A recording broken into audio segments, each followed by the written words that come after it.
آج سیرت النبی صلی اللہ علیہ وسلم سے ہمارا 13واں سبق ہے۔ حضرت انس بن مالک رضی اللہ تعالیٰ عنہ روایت فرماتے ہیں کہ ایک درزی نے نبی کریم علیہ السلام کی کھانے کی دعوت کی، تو میں بھی حضور صلی اللہ علیہ وسلم کے ساتھ چلا گیا۔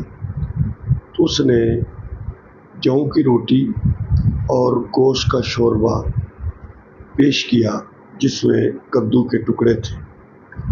تو میں نے دیکھا کہ نبی کریم علیہ السلام اس سالن میں کدو شریف کو تلاش کر کر کے کھا رہے تھے۔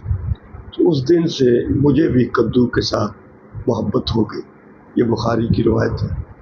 اس میں ایک تو یہ ہے کہ آپ گوشت کا شوربہ، جس طرح آپ کو بنا ہوا گوشت پسند تھا، اس طرح شوربے والا بھی پسند تھا۔ اور گوشت میں مطلب یہ ہے کہ اور کوئی سبزی بھی ڈالی جا سکتی ہے، جیسے ان نے کدو شریف کو سالن میں ڈالا ہوا تھا۔ اور تیسری بات کہ سالن کا شوربہ بنانے میں کیا حکمت ہے۔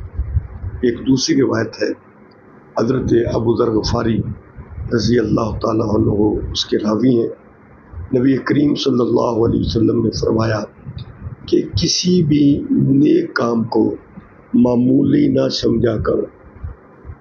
اگر نیکی نہ کر سکو تو اپنے بھائی سے مسکرا کے مل لیا کرو، اور جب گوشت خریدو تو پھر اس کا شوربہ زیادہ بنا لیا کرو، جس میں سے اپنے پڑوسی کو بھی دے دیا کرو۔